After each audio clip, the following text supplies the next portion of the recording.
What if you could finally add a red dot to your Trijicon VCOG 1 to 8 times without changing the optic's height or doing a 45-degree offset? Today we're looking at the Generation 2 Sovereign Development red dot mount for the 1 to 8 VCOG.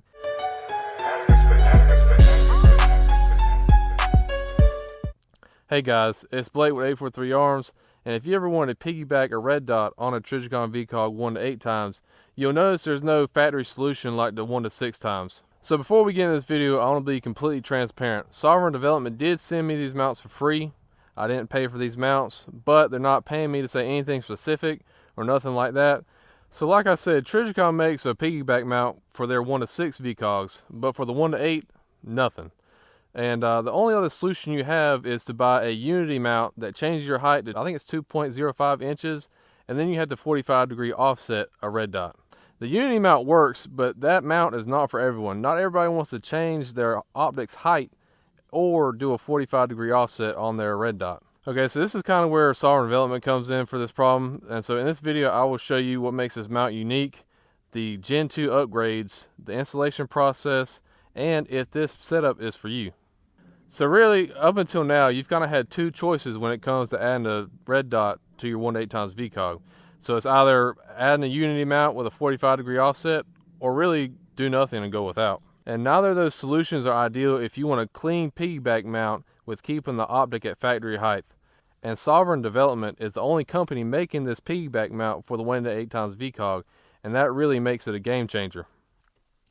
So when you order this mount from Sovereign Development, inside the box, of course you will get the mount. It'll include 6 screws, 3 on each side, and the Torx bit. And the cool thing about this product is it is made in the United States, and it's made out of the same strong, durable aluminum that the VCOG is made out of. So when you go to mount this up, the installation is pretty simple. Of course, you'll slide that bottom ring under here, slide the top ring that mounts the red dot on top, and it's got 3 screws on each side, so 6 in total. And so far right now with this Generation 2 batch, they of course have the RMR, then they have the Aimpoint ACRO mount, and then the next one they have is the T2 footprint mount. So Sovereign Development focused this batch on the most in-demand footprints like the RMR, ACRO, and T2 footprints. And they did say in future batches they will start to include the 1913 pick rail for if you want to mount a rangefinder on top of the VCOG, the Holosun AEMS footprint, and also the MOS footprint. They'll be bringing that back as well. So when you get this mount in and put it on, it will literally take you less than 5 minutes to install this thing. It's so easy. And what makes this mount so special, and the reason why Sovereign Development made this themselves, is because even though this VCOG is a 34mm objective, this being a one-piece design and it being a thicker LPVO, this comes out to be like a 34.4mm housing on the outside, and plus the VCOG has casting lines on the top and bottom you have to compensate for. So I kind of want to show you guys the casting lines on top and on bottom of the VCOG, which other than it being a little bit bigger than a 34mm tube on this outside of this VCOG, that's what also makes this mount special, is because it's got the grooves on top and bottom to compensate for those casting lines.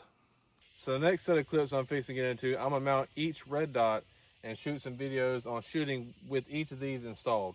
All right, so we're trying out the Gen 2 RMR mount. At first, it feels a lot better than the Gen 1 because the Gen 1 I was having to pick up here. Now I can get down on it a little more. So.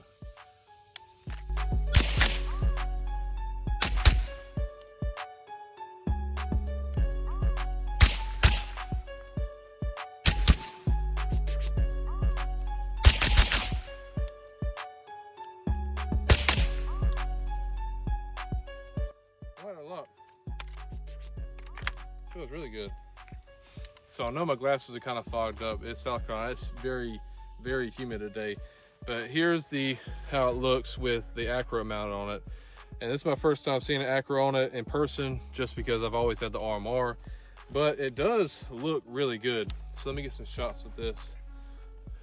Let me put my sling on.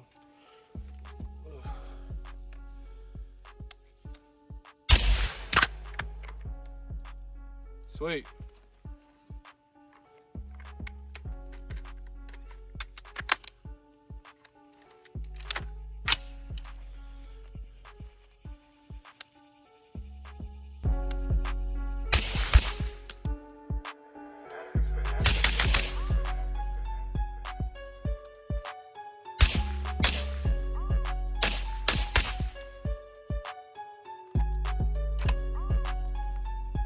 So next we'll mount up the T2 footprint and show you how that looks and shoots. So I got the T2 footprint mounted up, and on top of it I got a 6L Romeo MSR, which still looks pretty good. I couldn't get my hands on the T2 for this video, so this I have to do. But I will say, if you can kind of see, this side's flush and this side's got like a dovetail that comes off the back. I will suggest, in my experience, that is the best way to mount it, because if you turn it the other way, I know with this red dot at least, it would not fit because of, you know, it pushing it more forward. So when you get a T2 footprint and you mount it up, just being mindful of that. So let's run a couple in here with it.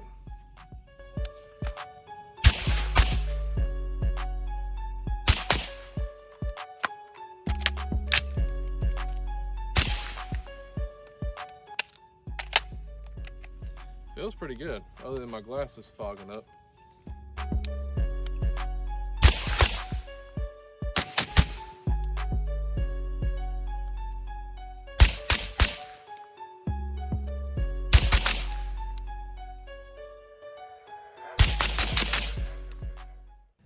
Let's go over the pros and cons for this mount.